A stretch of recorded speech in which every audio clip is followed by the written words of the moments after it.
the registered dietitians and diabetes educators here at Mahaska Health, and today we are going to be making chicken fajitas. Now this is a meal that my family really loves, and it's one of those quick go-to meals. So what we're going to start out with are the pepper and onion mix, and this is a frozen fajita mix. So this is really great because I didn't have to do any chopping.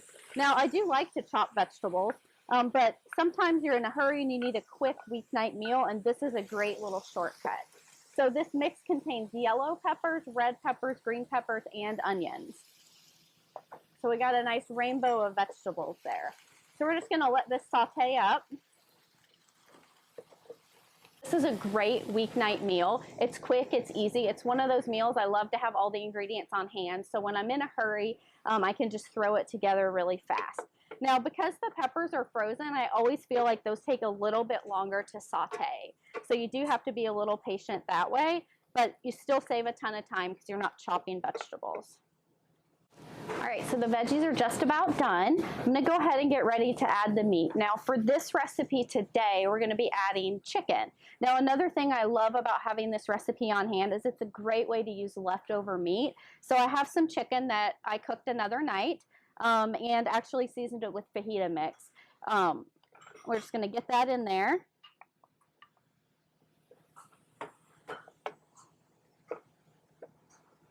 So one thing that I always like to do if I have a little bit of leftover pork chop or a little bit of steak or a little bit of chicken, it's great to use in this meal because you can just add, we're going to add some Rotel tomatoes to it, which is going to help cover up whatever seasoning you might have had on those meats. If you feel like if you made barbecue chicken, a lot of times I'll still use that in my fajitas.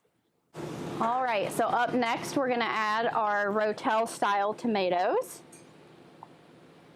I like to add tomatoes because they're really high in lycopene, and they're one of those canned vegetables that get a little more nutritious when they go through that canning process.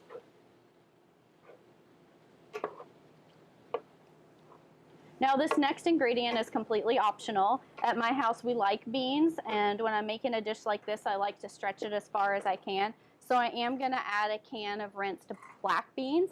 I think pinto beans would also be good in this if that was something you wanted to add. And you could also just leave the beans out.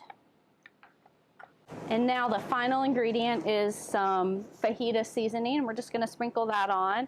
I usually use maybe close to a tablespoon because I like that little bit of extra kick. But you can certainly use less, kind of flavor it to your preference. All right, so I'm just going to let all of that kind of simmer together for a few minutes, and while I'm doing that, I would normally get the toppings ready. So you could have another can of salsa to put on top of your fajitas, or avocado is a nice thing to add, and maybe a little bit of shredded cheese. So the final step is just adding it to our tortilla. So we have a couple options here. This is a carb count smaller tortilla, so it has about 7 grams of fiber in it. It is a white tortilla, so some people prefer that. They also make those in a whole wheat, so just look for the fiber content. That's what you're really looking for. I really love corn tortillas, and what's nice about these is if you have somebody that's on a gluten-free diet, this is a nice option for them, or the corn tortillas. Now with the corn tortilla, I kind of like them crunchy like this, but if you want them softened up, just put them in a damp paper towel or microwave them for about 10 seconds and they'll soften up really nice for you.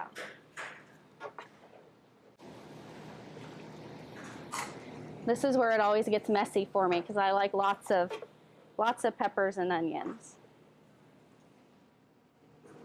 If you wanted to add some heat to your fajitas, you could certainly add some jalapenos would be a nice addition to this.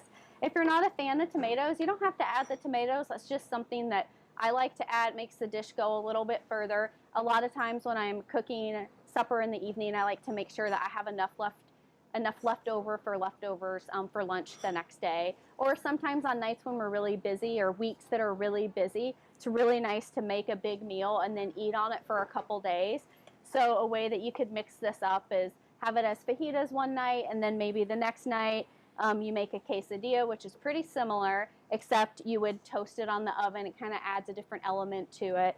Or even, you know, just the fajita mixture without the tortillas would be another option for eating those. So.